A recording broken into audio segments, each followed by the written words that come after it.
저는 우리 암 환자분들한테는 그렇게 먹어서 별로 권하진 않아요. 이게 오랫동안 공기하고 노출된 이런 오메가3는 산패가 되어버리는 경우가 많아요.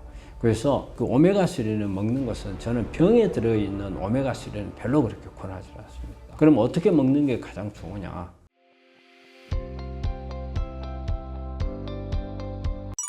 암 환자 지방은 어떻게 먹어야 할까요? 지방은 우리가 이제 동물성이 있고 식물성이 있잖아요. 그럼 이제 되게 이제 크게 나눠서 그렇게 나누는데, 동물성은 되게 이제 포화지방산이 많죠. 동물성에. 그리고 식물성에는 되게 이제 그 지방산이 오메가3나 오메가6, 그 다음에 이제 오메가9, 이런 부분들이 이제 같이 있는 경우가 많고. 근데 이제 동물성에서 이제 우리가 오메가3를 문제 삼는 이유는, 동물성에 보면은 우리가 동물성 오메가3를 이렇게 전체가 오메가3냐, 그게 아니에요. 여기에는 포화지방산이 많이 같이 함유되어 있어요. 그래서 순수하게 오메가3만 돼 있는 부분이 아니라는 것과, 그 다음에 우리가 암 환자들한테 중요한 것은, 오메가3가 중요한 것은 세포막 구성에 있어서 좋은 지방산이 필요하거든요. 우리가 오메가3가 많으면 세포에 염증이 잘 안 생겨요. 하지만 이제 오메가6가 많으면 염증이 많이 생기거든요. 그렇기 때문에 세포막을 가능한 한 오메가3해야 되는데, 이때 사용하는 오메가3는 순수 오메가3예요. 근데 우리가 동물성에는 되게 DHA나 EPA 같은 게 많이 함유가 되어 있거든요. 막의 기능을 하기 위해서는 순수 오메가3가 더 좋은 걸로 되어 있고, 그렇지만 DHA나 EPA가 역할을 하는 부분도 있긴 있어요. 그런데 이제 전체적으로 이렇게 볼 때는 순수 오메가3가 좋은 걸로 되어 있거든요. 근데 이 순수 오메가3는 동물성보다는 식물성이 많아요. 그래서 식물성에 이제 많은데, 식물성은 또 뭐냐면, 식물성에 속해 있는 지방산들은 오메가3보다 오히려 오메가6가 더 많아요. 오메가6가 우리 뭐 식용유로 쓰고 있는 것들 보면은 뭐 해바라기예요, 뭐 카놀라요, 여러 가지 식용유 뭐 많이 나오잖아요. 근데 거의 대부분 오메가6예요. 오메가6의 문제점이 뭐냐면요, 세포 염증을 잘 만들어요. 염증을 만드는 역할을 하기 때문에 오히려 우리가 암도 염증성 질환이라고 하거든요. 그래서 염증을 줄여야 되는 상황인데, 오메가6는 염증을 유발을 하기 때문에 가능한 한 우리 암 환자분들이 섭취해서는 안 되는 부분이고, 그러면 이제 오메가3가 주로 있는 부분들은 몇 가지 안 돼요. 대체적으로 보면 아마시라든지 들깨라든지 햄프시드라든지 이런 부분들이 이제 주가 되는 거고. 근데 우리가 일단 성인이 되면 대부분의 사람들이 있어서 오메가6 비율이 아주 높아져요. 한 80% 이상이 오메가6로 바뀌어요. 그래서 오메가3로 바꿔주는 노력을 우리 암 환자분들이 해야 돼요. 그래야 세포에 염증이 줄어들어요. 염증이 줄어들어야 암을 억제할 수 있는 그런 부분들이거든요. 그래서 지방은 가능한 식물성으로 하는 게 좋다. 그 중에서도 오메가6가 많지 않은 오메가3가 많이 함유되어 있는 식물들을 섭취해서 여기에서 지방산을 얻는 게 가장 좋다고 말할 수가 있죠. 생선 종류, 등푸른 생선에 있는 오메가3가 바로 이제 되게 일반적으로 시중에 나와 있는 오메가3는 다 그거예요. 우리가 시중에 나와 있는 오메가3는 거의 대부분 추출한 게 등푸른 생선에서 한 거예요. 그거 보면은 대구, 꽁치, 정어리, 고등어 뭐 이런 생선에서 얻는 거거든요. 근데 이제 이게 이제 문제점이, 이제 동물성은 DH나 EPA가 많기 때문에 뭐 여러 가지 이 자체가 항암 작용도 있는 부분이 있어요. 하지만 세포막을 구성하는 데 있어서 가장 중요한 것은 DH나 EPA보다는 순수 오메가3, DH나 EPA를 바뀌지 않은 오메가3가 중요하고, 그 동물성 속에 들어있는 오메가3는 전체가 오메가3가 아니고 한 절반 정도는 포화지방산이 같이 있다는 그런 단점이 있는 거죠. 그게 문제고, 또 하나의 문제점은 여러 가지 생선이 가지고 있는 데 있어서 중금속 같은 게 있을 수가 있어요. 특히 수은 같은 거. 이런 부분들이 있기 때문에, 그런 부분이 없는 생선이라면 좀 괜찮겠지만 이런 부분들이 있는 경우에는 오히려 건강을 해칠 수가 있죠. 그래서 되게 동물성도 이렇게 기준이 있어요. 보면은 적혀 있는 게 있어요. 30cm 이하의 생산에서 추출한 오메가3 이런 말이 적혀 있는 게 있거든. 이게 좋은 겁니다. 동물성 오메가3 중에서는. 근데 이런 말이 안 적혀 있으면 거기에서 안 했다는 의미도 되죠. 그러니까는 이게 동물성의 3cm 이하라고 명시했단 말은 우리는 자신 있게 이런 수은이나 이런 게 축적이 되지 않는 오메가3라는 의미도 되거든요. 그래서 우리가 시중에 있는 오메가3를 구한다 할 때는 이런 문구가 있는 것을 구하는 것도 하나의 방법이죠. 생선 중금속이 걱정된다면 무엇을 먹는 게 좋을까요? 제일 좋은 거는 우리 한국 사람들이 좋아하는 거 들깨잖아요. 들깨가 가장 좋겠고, 또 이제 우리가 우리나라에 아마씨는 별로 많지는 않아요. 대개 이제 아마씨는 캐나다나 인도 이런 쪽에서 이제 수입을 하죠.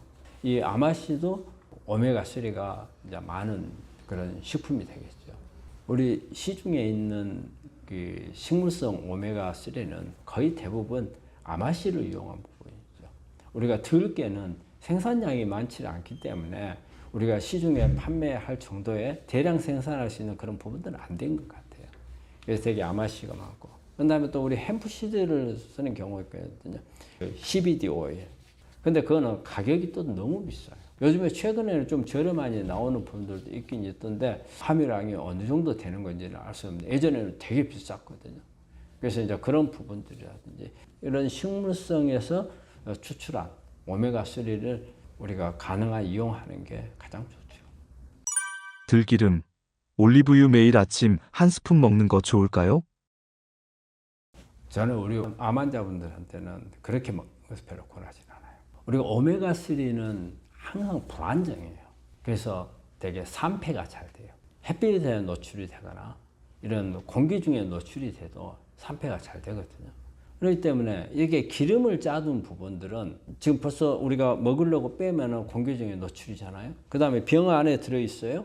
이거 뚜껑 열잖아요. 뚜껑 열면은 벌써 공기 들어가잖아요. 그럼 산패되거든요.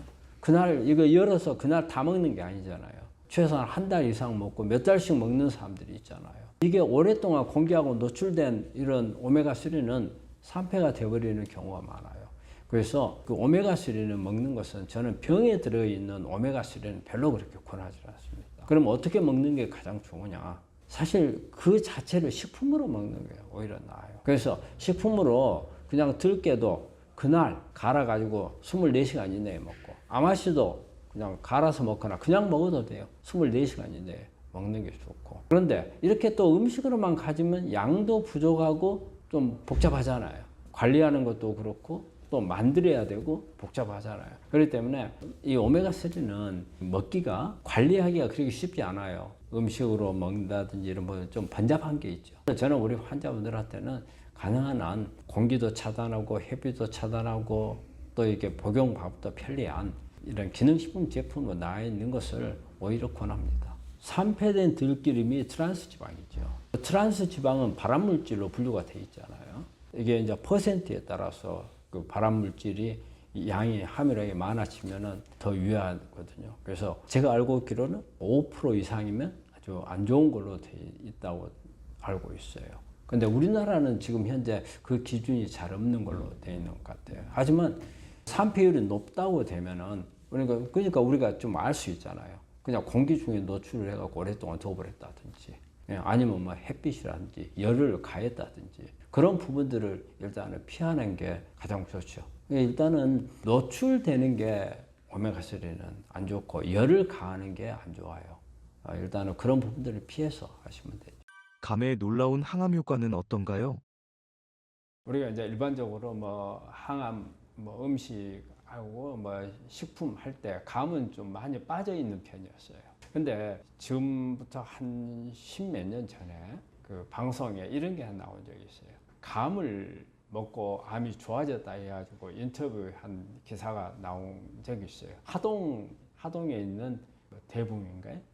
이걸 먹고 그래 좋아졌다 해가지고 한번 그때 감이 확 뜬 적이 한 번 있었는데, 그 감은 상당히 항암 작용을 가지고 있는 걸로 돼 있어요. 우리가 특히 이제 감은 우리가 그 탄닌이 이제 떫은 거, 이게 이제 그런 그 항암 작용을 가지고 있고, 근데 그 외에도 이렇게 감 속에는 뭐 플라보노이드 계통이 있어가지고 뭐 세포 자살을 유도하거나 아니면 항산화 작용, 그 다음에 이제 폴리페놀 성분들이 있어서 염증도 없애주고 그다음에 암세포 성장도 억제시켜주고 그리고 이제 탄닌 같은 경우는 이제 세포 주기를 차단시켜주죠. 그래서 주기에 넘어가지 못하게 해가지고 성장을 막아주는 그리고 이제 전이도 막아주고 베타 카로틴, 루테인 이거는 비타민 A 계통이 있죠. 이거는 강력한 항산화 작용도 있으면서 그다음에 이제 DNA 손상을 막아주는 그런 부분도 있고 그리고 여기도 감잎에도 비타민 C가 많거든요. 그래서 이제 그런 항산화 작용 이런 것들이 종합적으로 이렇게 같이 성분으로 있어서 감은 항암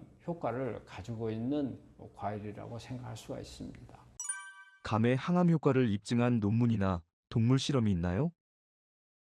예, 우리나라에서 나온 논문을 제가 한번 살펴봤는데 사이언스 리포트라는 저널에 나온 건데 2020년 10월 달에 이게 발표된 거예요. 우리 감잎 속에 있는 여러 가지 성분들이 어떤 작용을 하는가 그래서 항암 잠재력에 대한 부분을 이게 발표한 논문인데 우리 PDGFR이라는 그런 게 있어요. 우리 혈소판 유래 성장 요소 수용체라는 건데 이게 활성화가 되면은 암이 엄청 빨리 성장을 하거든요. 그런데 이거를 감에 있는 성분들이 억제를 해서 세포 자살을 유도하고 그다음에 성장이나 전이를 막아준다는 이런 동물 실험을 통해서 발표한 논문이 있거든요. 감이 우리가 단순한 기호식품으로 먹는 의미를 떠나서 암을 억제할 수 있는 그런 양리학적인 효능을 가진 그런 식물이라는 것을 알려주는 상당히 중요한 이런 논문 자료였던 것 같아요.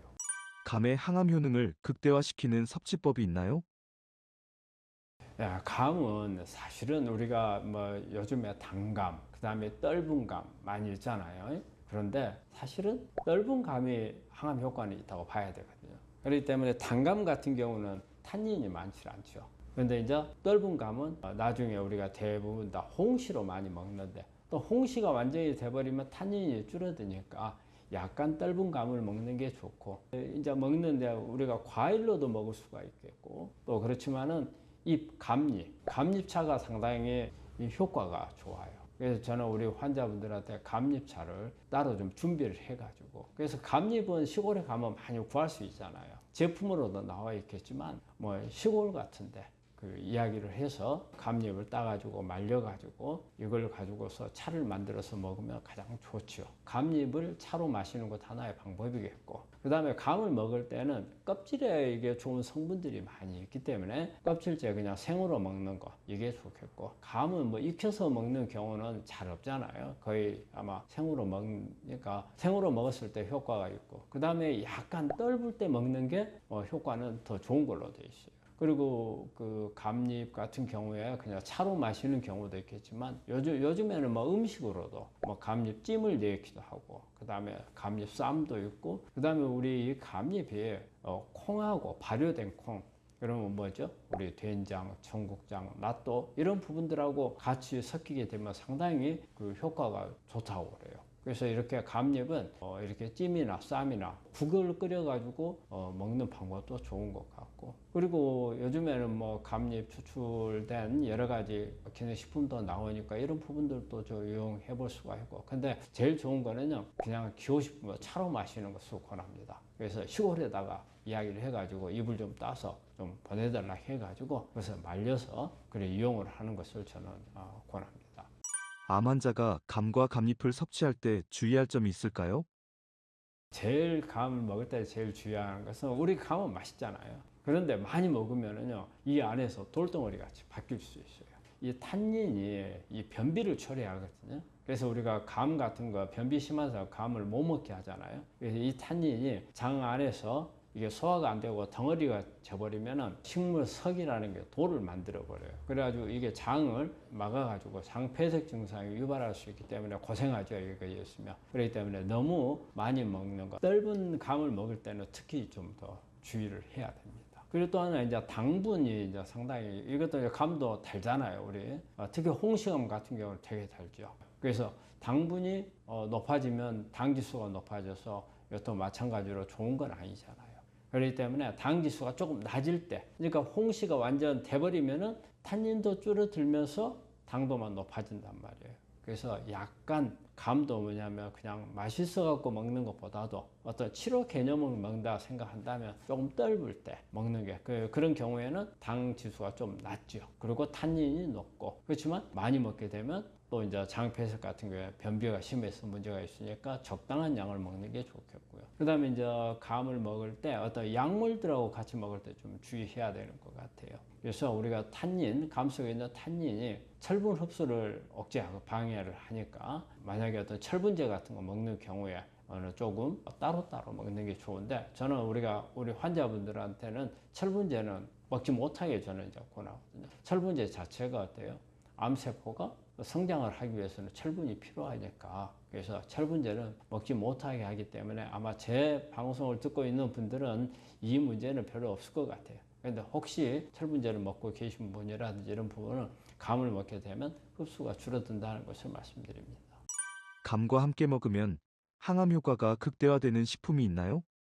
이제 우리 감 속에 들어있는 그 항암 성분들, 이런 성분들하고 같이 시너지 낼 수 있는, 이 안에 보면은 뭐 폴리페놀이라든지, 그 다음에 플라보노이드라든지, 그리고 뭐 탄닌이라든지, 이런 부분들이 많이 있는데, 그런 부분들을 좀 양이 많아져야 훨씬 더 그 가지고 있는 식물들의 파이토케미칼의 성분의 효과가 높아지기 때문에, 이런 가치, 그런 성분들이 들어있는 음식들을 먹는 게 좋을 거라고 봐요. 그래서 보면은 뭐 브로콜리라든지 또 올리브유 같은 경우를 먹게 되면 감 속에 들어있는 여러 가지 유효 성분들이 흡수율이 높아지는 걸로, 특히 지용성 성분들이 높아지는 걸로 되어 있거든요. 그래서 올리브유라든지 그다음에 토마토, 마늘, 그리고 콩 종류, 특히 이제 발효한 콩. 그래서 발효한 콩은 이제 뭐 청국장이나 된장, 낫또 이런 부분들을 같이 이렇게 섭취하면 훨씬 더 효과가 좋아지는 걸로 되어 있습니다.